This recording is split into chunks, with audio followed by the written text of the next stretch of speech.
I have actually been out on the Like a Dragon, formerly Yakuza, series for quite some time. I'm just not a fan of 30-minute cutscenes and a lot of them. How many people who played Helldivers 1 played Helldivers 2? I did, but I may be alone. I don't think it's a big crowd. It's time for everybody to acknowledge that there's not just Mortal Kombat and Street Fighter out there. The Tekken's been there for quite a while now, and honestly, it might be better than both. Ooh.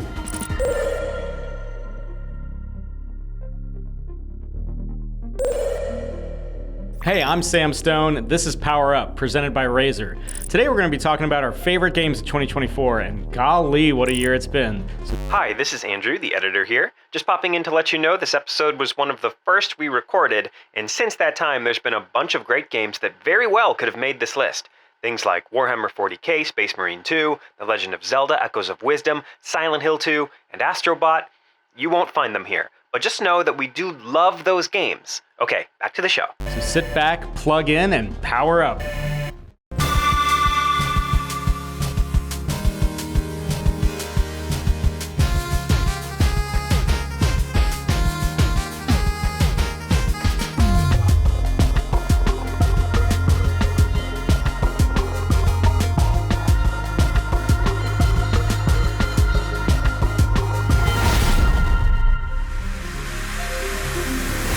Hi, I'm here with Den of Geek Games editor Matthew Byrd. We're going to go over our favorite games of 2024 so far.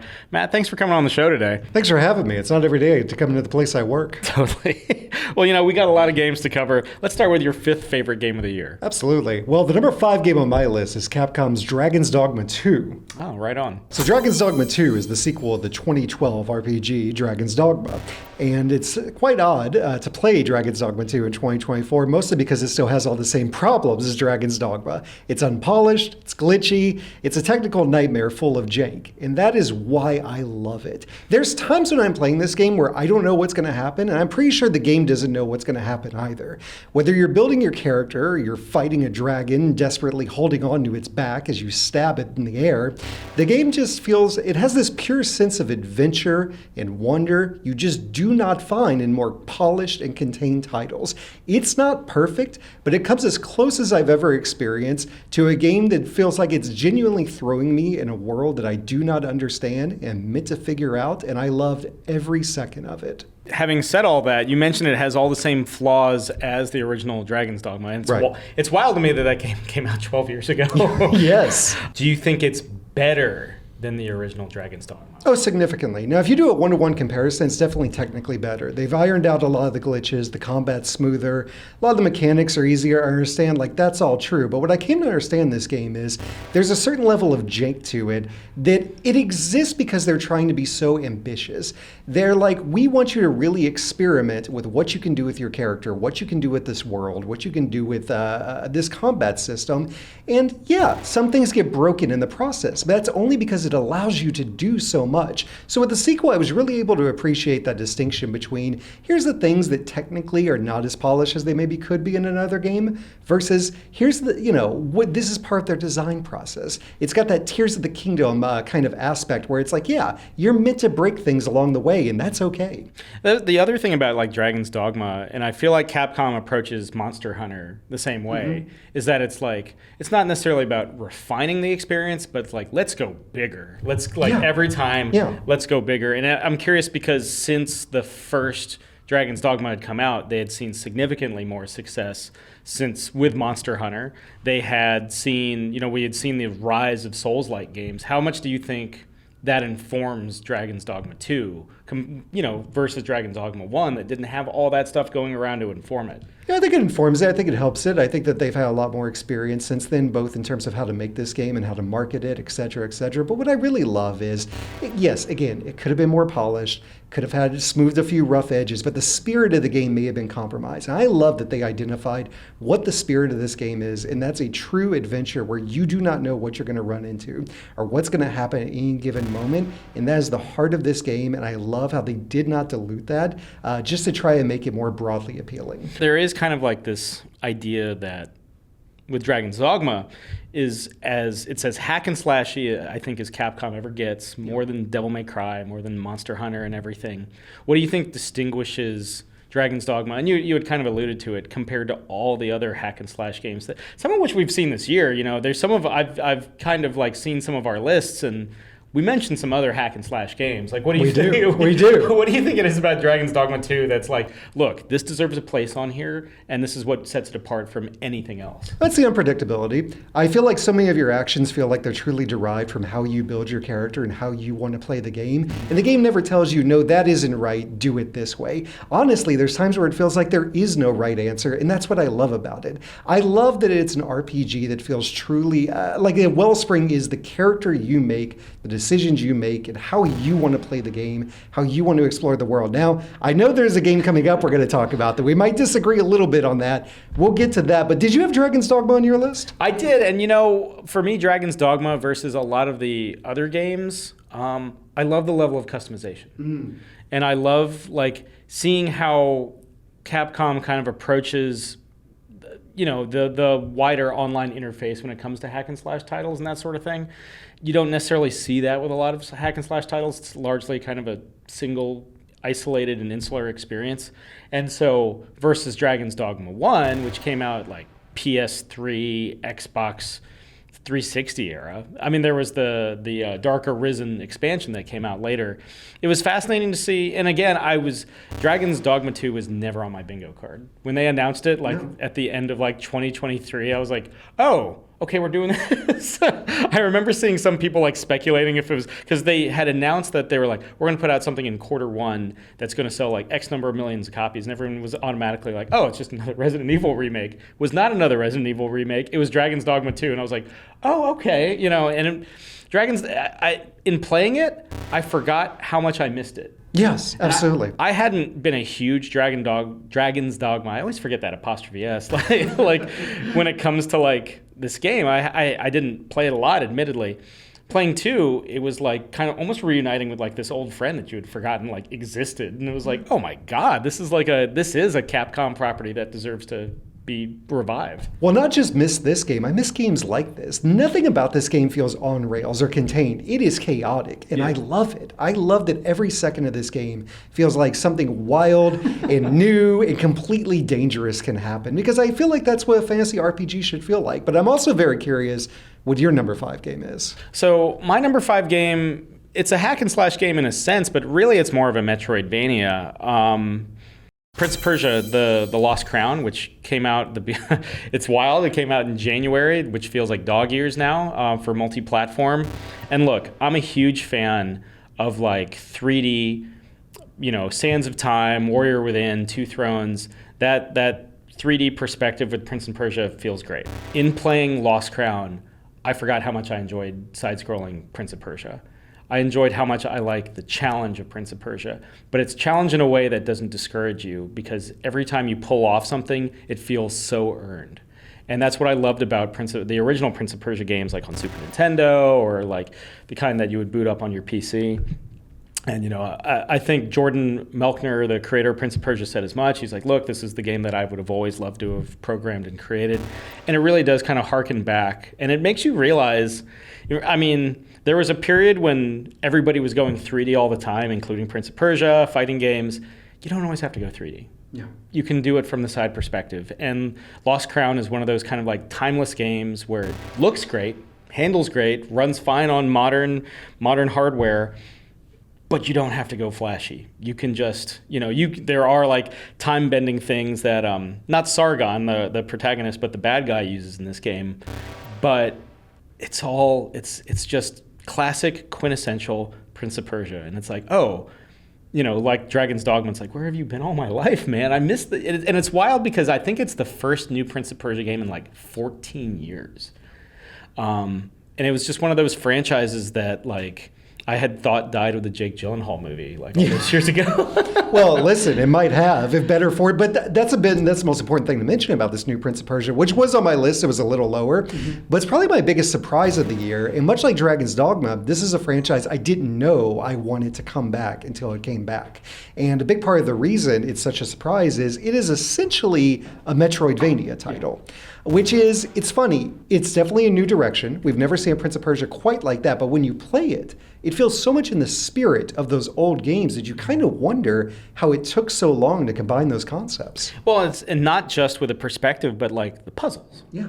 The puzzles are something that really define Prince of Persia from a lot of other side-scrolling games. And yeah, you're right. I mean, it was a lot more linear with the Prince of Persia, the classic side-scrolling Prince of Persia games. So to see it go into the Metroidvania realm, and I love a good Metroidvania. You know, I'm a huge Castlevania fan, starting with like Symphony of the Night, huge Super Metroid fan, all that good stuff. I mean, I like the pre-Symphony of the Night Castlevania games, but that's when it switches to the Metroidvania, and it's like, oh my God, it's like, should everything be a Metroidvania now? I mean, honestly, we're not that far off. Although this one does have one of my favorite features I've seen in the Metroidvania in years, which is the ability to mark icons, important items on your maps, which is not only incredibly helpful, it's hard to go back to games that don't have it. It's very aesthetically pleasing. It really seems to fit the look of the game. Yeah, I mean, you know, in talking about the icons and just how aesthetically pleasing, I mean, it's just a visually great game to look at. You know, I think the common misconception is that with 2D games, they have to be pixelized, or that it doesn't offer as much of the depth of field. But the level of detail, the level of beauty, even running this on something like a Switch that doesn't have as high technical performance as a PS5 or an Xbox Series X, and I run it on the Switch because for me, you have to, it's almost like something where you have to play Prince of Persia games on Nintendo consoles or or a PC, just because that's how I started. I feel that way about like Tomb Raider 2. Like I have to play Tomb Raider on a PC or a PlayStation, but even on a Switch, it looks great.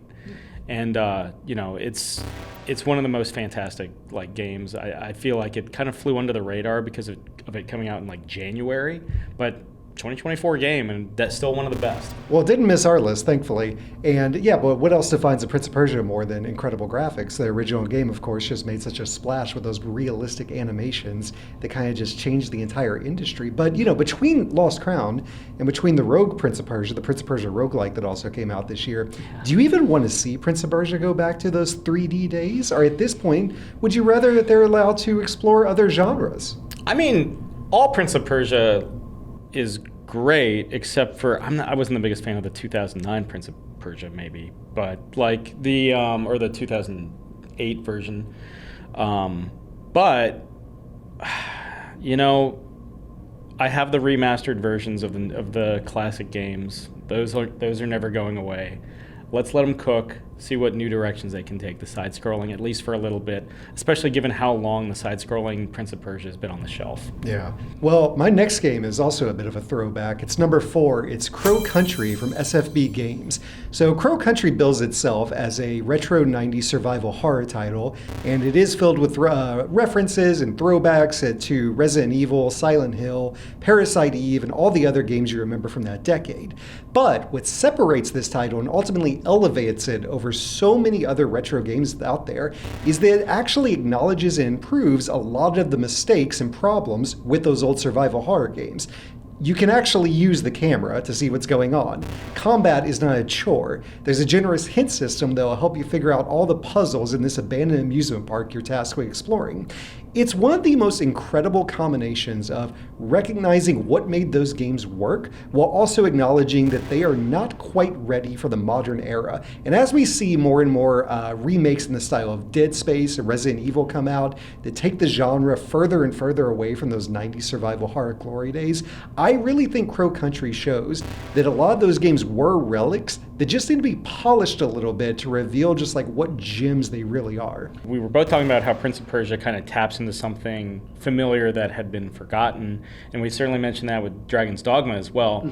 What do you think is the big underlying thing about Crow Country where you're like, oh, it's the 90s again, baby. Here we are, Parasite Eve. You know? Well, that's the thing. I never even wanted it to be the 90s again. Like, I can play through some of those games. I respect aspects of them. I respect how, to use the word again, dangerous they feel because you're helpless. But you're helpless because you're fighting a camera.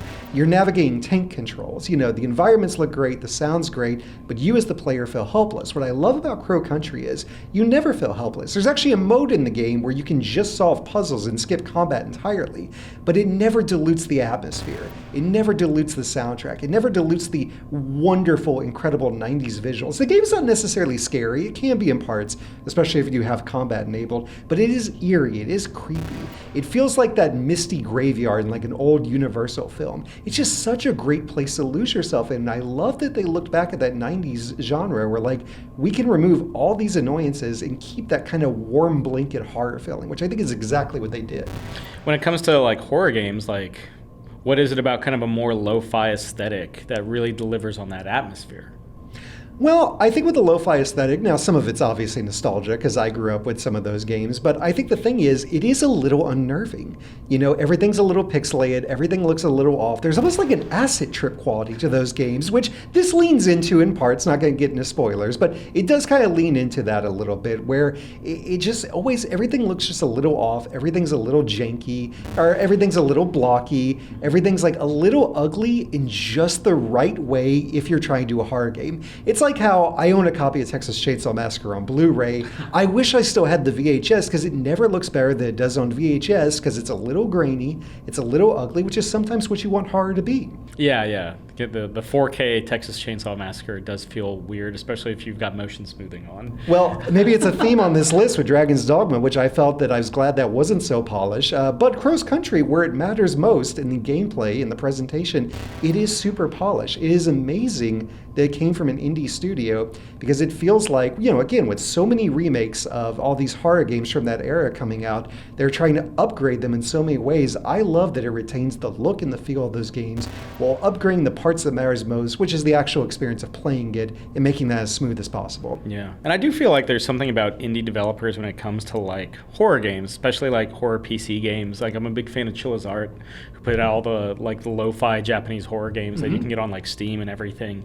There is just something like VHS-y about it, where it's just like, oh my God, you know, we're kind of like, there's something primal about it, especially we're men of a certain age at this point. Yeah, it's hard to grapple with. You never know when the nostalgia's kicking in and when something's genuinely incredible, but I think it's genuinely incredible. Yeah, we got to see some over at Summer Game Fest this year. You know, Blumhouse is getting into games, and you know, just looking at some of the upcoming titles that Blumhouse is putting out, it also had that kind of aesthetic, you know, where it's a lo-fi presentation in some ways, but the gameplay is just as vibrant as ever. Oh, yeah. Well, if nothing else, I think Crow Country shows this style of horror game deserves to exist. It doesn't have to be the only game in town, but it is more than worthy of competing with all the AAA horror games we're seeing out there, which I'm also happy to see, but I would love to see more titles in this style that adopt some of the intelligent changes it makes to those classics. But I don't think you had Crow Country on your list, correct? I didn't. My fourth entry is actually Tekken 8. Oh. Yeah, which was another January release, now that I think about it. And yeah, I mean,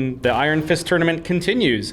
And one of the things I love about Tekken 8 is, especially like in the story mode, they were like, what if we just went completely over the top? What if we just had like an opening cinematic where like a major city gets destroyed and like, here's our villain, and we're going to engage in these huge fights where like we could use conventional weapons, but it's Tekken, so we're going to use high-powered punches and kicks. It's awesome. It's bananas. Heihachi's coming back as DLC for reasons unknown, even though he falls into a volcano earlier in the series. And it's unapologetic about it. One of the things I like about Tekken 8 versus some more recent fighting games where they have like simple mode or easy mode, Tekken never really held your hand. Tekken was like, hey, you're going to learn, or you're a veteran player, or you're not. And it's been interesting. Like, it's a very aggressive fighting game in terms of like it's not a fighting game where you're constantly blocking and just doing chip damage and seeing who chips out the other person first. It's like, no, we're gonna bash you up against the wall, or we're gonna do these like epic combos that take off like a third of your health bar in like a matter of seconds and everything. And you know, it's Tekken, man. It feels like a natural progression. It jumps into the new console generation beautifully. It's a great time between that, Street Fighter 6. It's a beautiful time to be Guilty Gear Strive. Great game to be a fighting game fan. Well, Tekken 8 also made my list. It was a little lower down, which surprised me because, to tell you the truth, I'm really not that big of a fighting game fan historically. Mm-hmm. And one of the big reasons why is kind of exactly what you said. I'll sometimes struggle to just get into them mechanically. Yeah. But I will say, one thing that Tekken 8 does do, I actually like its training mode. I love its replay mode, which I think is an incredible feature. Yes, it definitely throws you into the deep water at times, but while you're learning, it never makes that process feel as much of a chore as some other games do that throw you in like a strict tutorial mode, which I really respected. It's really hard to like describe, but I'll give it a shot.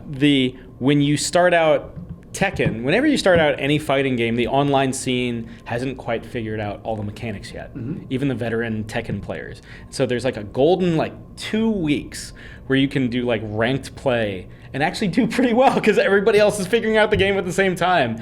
And it's kind of like, it's bittersweet seeing that kind of come and go, like before the first like balance patch, before whatever, and seeing that with like Street Fighter 6 and seeing that with Tekken 8, and seeing it like at EVO and just the high level of Tekken gameplay. So getting to do that again, because Tekken 7 had been around for like 8 years. Well, I feel like there's a degree to which Tekken's almost kind of a victim of its own success at this point, because it's been such a quietly great franchise, just consistently great for so long. Like, it's never really needed that big reboot. It's never really needed that big modernization. It's always kind of worked. But there was that idea of, okay, what's it going to take to bring it back in the limelight? And I think between the presentation of this one, the slightly refined mechanics, some of the new modes, like, it's not a reinvention, but it does feel like, okay, it's time for everybody to acknowledge that there's not just Mortal Kombat and Street Fighter out there. The Tekken's been there for quite a while now, and honestly, it might be better than both. Ooh, I don't know if I would go that far. Now, if we're talking the latest Mortal Kombat in Street Fighter 6. Yes. Okay. I would say I would put it over the latest Mortal Kombat. Yes. I had my own qualms with the way they've handled some of the story mode stuff. I think it's starting to get a little much. They're starting to lose the franchise a bit. Street Fighter 6, I do feel like is an incredible reinvention of the franchise. That it tries so many exciting new things, maybe a lot more exciting new modes and ideas than you see in Tekken 8. But I feel like Tekken 8 is just such a declaration of form. So many of the things the series has been doing well, that it just puts on a pedestal, puts in the spotlight, and you play it, you're like, yes, Tekken is incredible. And I feel like they found their rhythm with Tekken 7, and you look at every DLC patch, every season, adding Akuma, adding Negan from The Walking Dead, everything that happened, it just built and deepened the gameplay, and they didn't lose that momentum with Tekken 8. Well, speaking of deep lore, powerful punches, and massive hair, my number 3 game is actually Like a Dragon: Infinite Wealth, which is, we're continuing a theme here because this one was a surprise for me. I have actually been out on the Like a Dragon, formerly Yakuza, series for quite some time. I'm just not a fan of 30-minute cutscenes and a lot of them. But with the last Like a Dragon entry, the studio experimented with more of a turn-based RPG style. And as somebody who feels that there are just not enough major turn-based RPGs out there these days, I really respected how they not only went back to that but they really brought it back to the kind of Final Fantasy X era where it's very turn-based, but there's so much fun in the class system, in the over-the-top splashy moves, in the equipment, and everything like that. But what I really love about Infinite Wealth is this game takes the Like a Dragon series to Hawaii, and they have used that as an excuse to just throw absolutely everything at the wall and see what sticks, which is what Like a Dragon should be doing. This game is wild, it's genuinely hilarious in a way that just a lot of other games aren't. The characters are actually likable. The story is over the top, but it is that turn-based RPG combat that I miss so much, and they've refined to such an incredible degree in this entry that I think is really starting to elevate this series over a lot of other RPGs out there. And I had, on my top 10 list, I had Infinite Wealth on there too. It's a little further back. I don't know if it necessarily advances the Like a Dragon series as much as the previous game with, Ichiban as the protagonist did. I love turn-based RPGs, grew up on turn-based RPGs, and I do like how wacky they've taken it, because I have those like original Yakuza / Like a Dragon games for the PS2 where it's like, oh, this is like GTA or what Shenmue could have been and everything like that.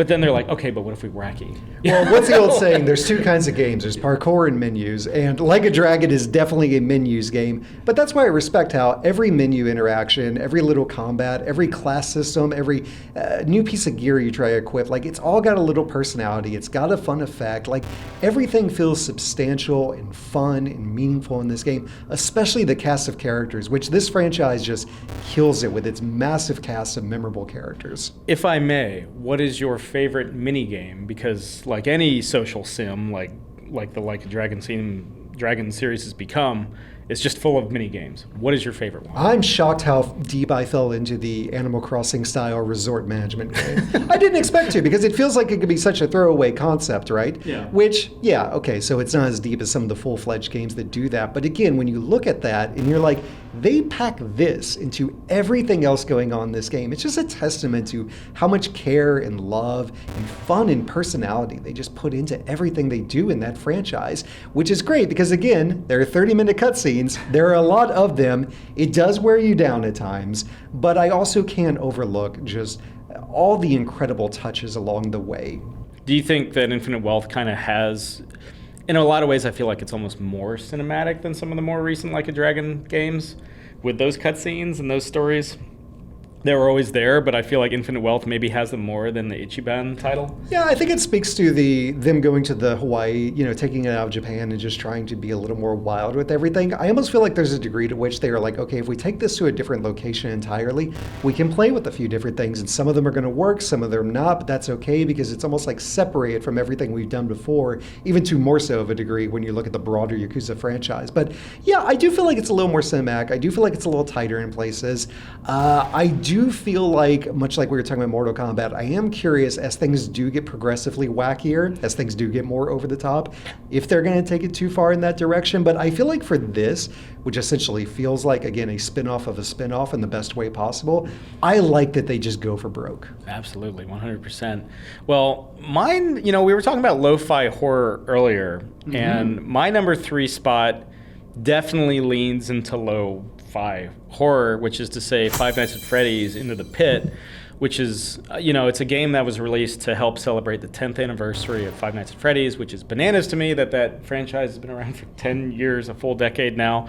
What I love about it, it's not like the first-person games like that the franchise started with. It's point and click. It's very much like King's Quest, Monkey Island, but it's also like Clock Tower, which is one of my favorite horror franchises of all time, and we're getting a remaster of that hopefully soon. And because you're getting stalked by the animatronics, you can hide, you have to watch how much noise you generate. There are mini games in your hiding places to avoid being caught and discovered. It is genuinely scary. There are genuine tension, jump scares, despite it being, it really has breathed life into this old franchise that's been around for a while, because by the latter Five Nights at Freddy's games, it's the formula, okay, this jump scare is coming, like Freddy, something's going to pop out at me and I'm going to have to go back to the main menu. But with like Into the Pit, story driven, without going into spoilers, you're going across 2 different timelines, you're finding items, there's a whole mystery and rescue aspect to it, and it really kind of speaks to how versatile that franchise can be. So I didn't have this one on my list, but only because I just did not get a chance to play it. I completely missed it this year. But when you compare it to Clock Tower, that really struck something with me. Because I still feel like the original Clock Tower, or the original Clock Tower games, are still some of the best examples of that like slasher stalker gameplay. We see some in the new Resident Evils with the tyrant characters and Nemesis and all that. But I feel like Clock Tower still kind of did it best. There's an element of that in this one then. 100%. I mean, like Clock Tower, your only defense is not being caught or found. In the case of Clock Tower, it's with Scissor Man. In this, it's with the animatronics. I mean, and you're relatively helpless because you're a kid. You can't fight back really against it. All you can do is evade and hide. Which fits the Five Nights at Freddy, the base Five Nights at Freddy experience. Yeah. That's all you can do is run and hide. And that kind of bummed me out with Security Breach, one of the PS5 titles, because you get a ray gun to temporarily stun the animatronics, and it's like, well, if I have this, I'm good, man. Whereas with this one, it's like, oh no, you don't get that. You can maybe, like, if you get caught, sometimes you have a chance to blind the animatronic with a flashlight, provided you have a flashlight with enough battery power. But that's a big if. And like, I just love the presentation of it. It kind of has that like 80s, that 80s-esque time when you go back in time to explore that time period. And yeah, there's hiding. As soon as you enter an environment and see hiding places, you're like, okay, I'm going to be hunted in this area. All right. Yeah, well, let me throw a question back to you. It's lo-fi, but is it scary? Yes, it's genuinely scary. Even we were talking about how sometimes pixelized stuff, and this is definitely pixelized, makes you feel uneasy. It feels like a 32-bit game, like a Sega Saturn-esque game, a little more than like the 16-bit Super Nintendo games. But yeah, there are some moments where you're generally on pins and needles because you don't know if Freddy's going to burst through that door, and you better run and then find the fastest hiding place without generating too much noise. Yeah, I mean, I love Clock Tower. I know you mentioned it's also similar to the old point-and-click kind of style horror games. It's just great to see those old styles coming back in a way. It shows like, okay, you don't need to throw the biggest budget in the world behind this, the biggest production schedule behind this. There are aspects of those games that still work if you do them right. Really excited to check that one out when I get a chance. Well, I mean, absolutely, 100% check it out. You and I got 2 games left on each of our lists, but before we get into that, let's go to a quick message from our sponsor, Razer, who's made this whole episode possible. How much time do you spend looking at your screen? For all the time and attention you spend on your PC, are you still using a generic background? Are you still using those Windows rolling hills or whatever stock image came with your computer? Have you downloaded a low-res image online to use as your wallpaper? Are you still waiting for somebody out there to create a wallpaper that reflects who you are but still doesn't quite hit the mark? Well, that's where Razer Axon comes in. It puts the power back in your hands to create, design the perfect wallpaper that reflects who you are as a person and as a gamer. Let's go ahead and go over this 3-step process, how Razer Axon makes it all possible. Step 1. Through detailed descriptions, text prompts, even sample images, you can tell Axon exactly what kind of wallpaper you're trying to create. From there, customize the art style. You want cyberpunk? You want steampunk? You want punk? Well, Axon's got you covered. You can also customize the number of images and the resolution. The possibilities in creating your perfect wallpaper are endless. Step 2. Select from a wide variety of images generated by Axon based on your request to find the perfect image. From there, customize and toggle the chroma effects to really get those images to pop.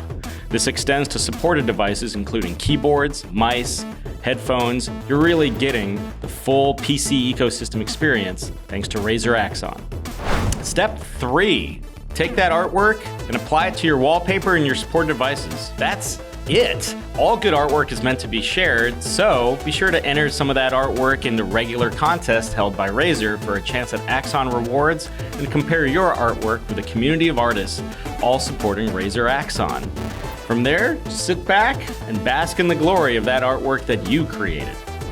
Through Razer Axon, you can turn your screen into a canvas and make your dream wallpaper a reality. Thank you to Razer for sponsoring this episode. And now, back to the show. So, Matt, what is your second game so far in 2024? Well, you're going to love my number 2 pick because it's Elden Ring Shadow of the Erdtree. In 2022, I joked, still a hot fuzz joke, that Elden Ring is the game of the year. Which year? Every year. And sure enough, it's 2024, and we're still talking about Elden Ring, but we should be, because the Shadow of the Erdtree DLC is a massive expansion of one of the best open world games in recent memory. It adds new weapons, new bosses, entirely new world, new character build opportunities, new items, new. But the big thing it adds is it makes the already difficult game significantly more difficult in a way that forces you to really explore the world in order to upgrade your character enough to survive its challenges. And that's the aspect of it I loved most, is this isn't really a gate-kept open world game where you have artificial barriers preventing you from where you want to go next. The barrier is the difficulty. You can brute force it, or you can explore a little more to find a way around. And I think with that one change, we're really getting closer to From Software cracking what a modern open world game looks like when it's free of all those traditional constraints and broken bridges from the GTA 3 games that always somehow bound you and was supposed to be an open world game. Let me lead this off by making very clear, love Elden Ring, fantastic game, perhaps the best Souls-like game. It's right up there with Bloodborne. Love Shadow of the Erdtree, visually stunning right from the moment that you enter the Dark Realm. Yes, they ramp up the difficulty. Some of the greatest boss fights that From Software has ever developed. It's a DLC. It is a DLC. That's a fact. It's Well, no, I mean, here's the thing. And I understand what you're saying, but there's 2 points I would make on that. One is, if a $40 DLC is outclassing $70 AAA games, it ain't the $40 DLC's fault. It's a $70 AAA game fault. The other thing I will say is this. We're at a weird shifting time for the industry in a lot of ways right now. And between this and Cyberpunk 2077 Phantom Liberty, if we are getting into an era where we're going to get more substantial single-player DLCs that feel like entirely new games, that try experimental new stuff and feel worthy, more than worthy of that $40 price tag, as is the case in this, I'm okay with that. Now, I'm with you on the semantics, and I know DLC can be a bad word sometimes, but if nothing else, Shadow of the Erdtree makes a DLC feel exciting and worthwhile again, which, if that doesn't make it worthy of inclusion on a best stuff list, I don't know what does. Well, the thing about it is, like, if it had gotten a standalone release, like Red Dead Redemption Undead Nightmare got a standalone release, Far Cry Blood Dragon got a standalone release. You still need the base game as it currently stands to play Shadow of the Erdtree. You absolutely do. And yes, I'm with you. That can be an issue. But the thing is that so many of the things that make the game work require you to have played the base game. You're coming into this character who you think is basically God walking on Earth. And you get in this realm you've heard is the most dangerous part of this universe, and it is. I don't think the game works quite as well as a standalone experience, even if it is brutally difficult on the upfront and all that. I think it has a lot of interesting connections with the previous lore. I think so much of it, at least on a meta level, is built around the idea that you're coming into this thinking that nothing can touch you and everything kills you instantly, and now forces you to re-engage with the game, with the world, with the mechanics in an entirely different way. So I hear you, but on a semantics... Now here's the thing, no. On a semantics battle, again, I don't think it's the $40 DLC's problem. I think it's these $70 standalone games that can't touch what Shadow of the Erdtree does. I think it's their problem. I think, and it wasn't on my list precisely because I was like, well, it's not a new game. Right. It's just like, again, yeah, you're right. There is some semantics. Imagine if it had come out as like a sequel, as like a lower priced sequel, like Super Street Fighter 4 did for Vanilla Street Fighter 4 less than a year after that game's launch. But if it's a sequel, does it ever come out? Does Elden Ring 2 have such a big production budget, such a big production time that we don't get it in the same time and way we got Shadow of the Erdtree? I think we could. I genuinely think we could. I don't think that, there are certain parameters within base game Elden Ring you have to do before you can go into the Shadow of the Erdtree DLC.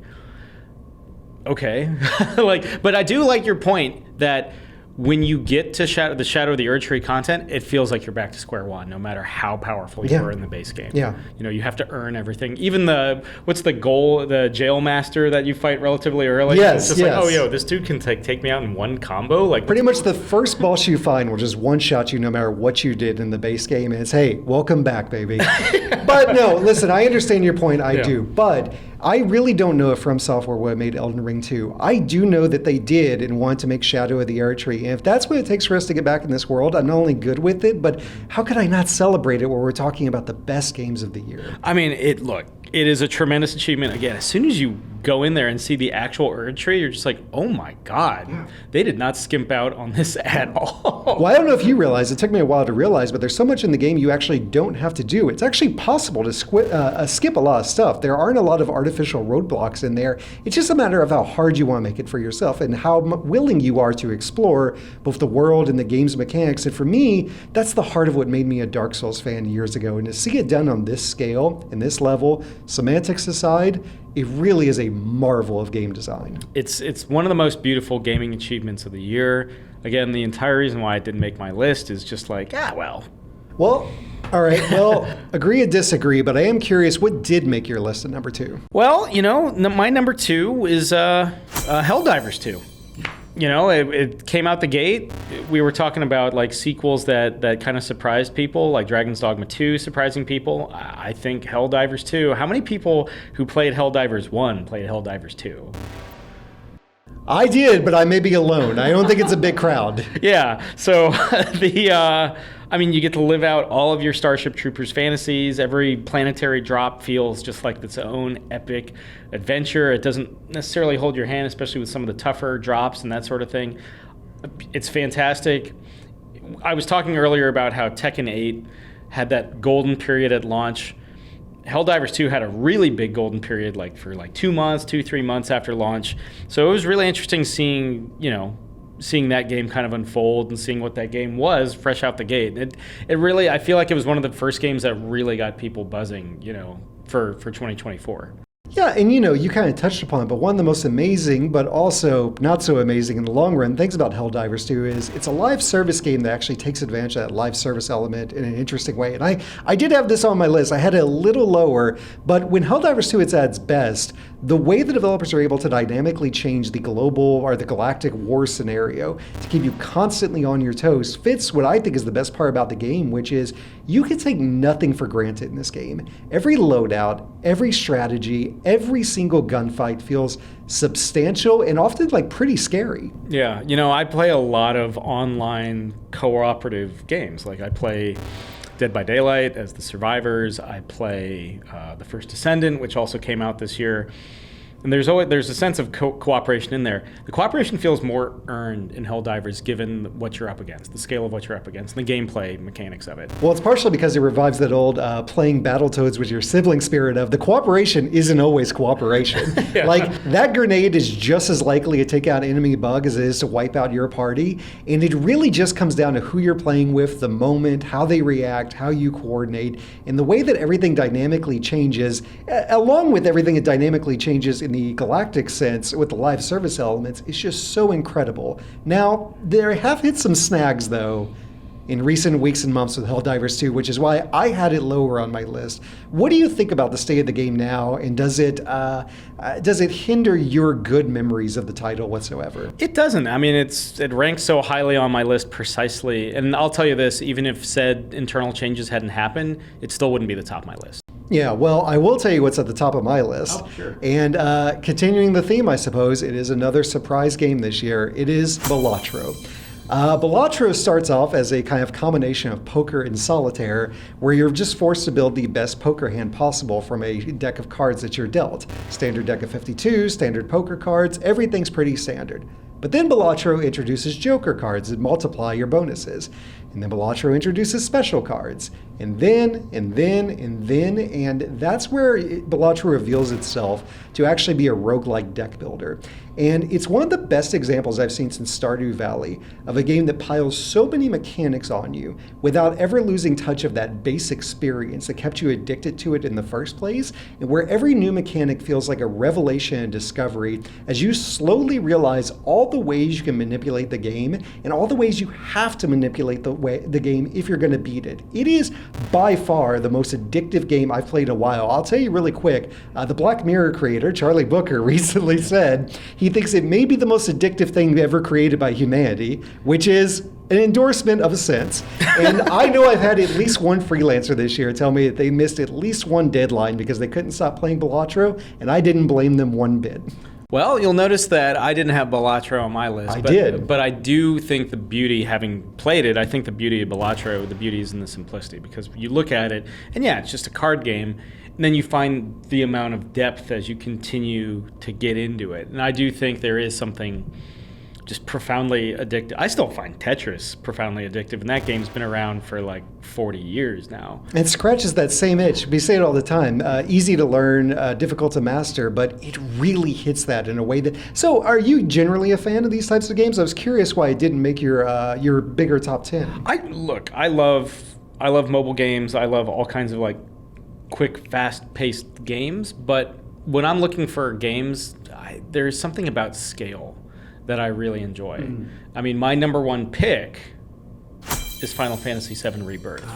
Because that game, I think it really takes the bones of Final Fantasy VII Remake Intergrade and turns it into this huge, sprawling adventure in a way that I haven't really seen before in a Final Fantasy game. Certainly was not expecting for Final Fantasy VII. But if you look at the story of the original Final Fantasy VII, it makes sense that this one would open up and go into this more kind of expansive world and how it expands. And of course, there are moments where it's interesting because we're seeing moments where it deviates from the story that we know. There's this idea of parallel universes or timelines, and you're just like, oh my God, it's even for someone that's been playing Final Fantasy VII since the 90s, it's there's enough juice in here where I'm still surprised, and I still find myself falling in love with it over and over. The first time you tame a chocobo early in the game, it feels earned. When you're playing Queen's Blood, it scratches that Final Fantasy VIII card game itch, all that kind of stuff. Maybe Queen's Blood is my favorite card game. It's between that and Triple Triad for me. Yeah, Triple Triad and 8, yeah. Well, Final Fantasy VII Rebirth just missed my short list. There were versions of it that had it on there, and I really struggled with it because there are a lot of things that I love about the game. I love the entire premise of this remake trilogy. I love how bold it is. It looks beautiful. There's so many fun individual parts of the game, memorable moments. I do have to say for me, and this is part of the reason why I want to celebrate a game like Balatro, I did start to feel the bloat in the game after a while. It is in this awkward place of not quite open world in the more traditional modern sense, but filled with open world activities, not all of which are always optional. There's a lot of weird mini games you kind of have to go through for simple actions, a lot of distractions. It can be a slog to get through. And when I got to the point where I rolled credits, there's a degree to which I was almost happy to finally be finished. Oh, you see, when I finished, and it's a huge game, it's a monumental undertaking, I was like, let's run it again. Oh, really? Let's go. Oh my God. That is masochistic. I mean, you got on me for celebrating Elden Ring. That's the most masochistic thing either of us is going to say during this episode. Well, I didn't spend 5 hours on the first boss, with Final Fantasies. And maybe part of it is just that I love Final Fantasy VII. It was the game that launched a million PlayStation 1s. Yeah. Just being back in that world and controlling Cloud and, that prologue where you see Sephiroth's heel turn and stuff like that. And that's coming as somebody that's played Final Fantasy VII, and it's still just as heartbreaking to see that unfold as he wipes out Cloud's hometown and kills his mom and everything. Spoilers for a game that's been out since 1997. But it's just so heartbreaking. And, of course, the way that game ends, without going into who dies, but if you've played Final Fantasy VII, you probably have a good idea who dies. Just all those familiar beats are there, but they're reinvented. It feels like an earned remake, and I don't mind them spreading out a remake like this across 3 games. Well, I am excited to see where it goes next. I do think there's a degree to which this entry had that middle child problem where it has to bridge a pretty considerable gap. So I'm interested to see where they take the final part. For me, a game like Balatro is the game that always makes somebody's Game of the Year list somewhere on the list. Sure. They're like, yes, it's addictive. Yes, it's fun. Yes, it's the game we played the most this year. But no, it's not really a game on the scale of something like Final Fantasy VII. But in a year like this, where there's so much turmoil, so much upheaval, so many big studios trying to figure out what comes next, I feel like now more than ever, it's important to celebrate a game like Balatro that is just plain fun and that I will return to for years to come. Yeah, I will say I circled around Balatro a long time when I was coming up with my list. I was like, maybe. But, I was like, oh, well, I've already got the indie game title with Five Nights at Freddy's, that's there. And there was part of me that's like, well, just, it didn't make it, but it wasn't for lack of trying on Balatro's part. I do think, I do appreciate the game, recognize it for being enormously fun, and be curious to see what it, I think that game has legs, but who knows? I feel like we flip between different games. Just wait till Balatro Shadow of the Erdtree drops. It makes my top 20, my 2025 list, sure. And then we can have that discussion. Yeah. I will also spend 5 hours on that firsthand. Well, without much ado, Matt, thanks for sitting down with me and talking about our favorite games for 2024 so far. It's been a heck of a year. I think a deceptively great year for games. Yeah, it's been a quietly great year. I think the differences on our list shows just the breadth of experiences there are out there if you're willing to look for them. Special thanks to Razer for sponsoring today's episode, and thanks to Matt for sitting down with me and comparing notes on our favorite games of 2024. If you got a favorite game this year that we didn't mention or one of the ones that we did mention, be sure to let us know in the comments. Bonus points if you pick one of mine. This has been Sam Stone, and this is Power Up. We'll see you next time.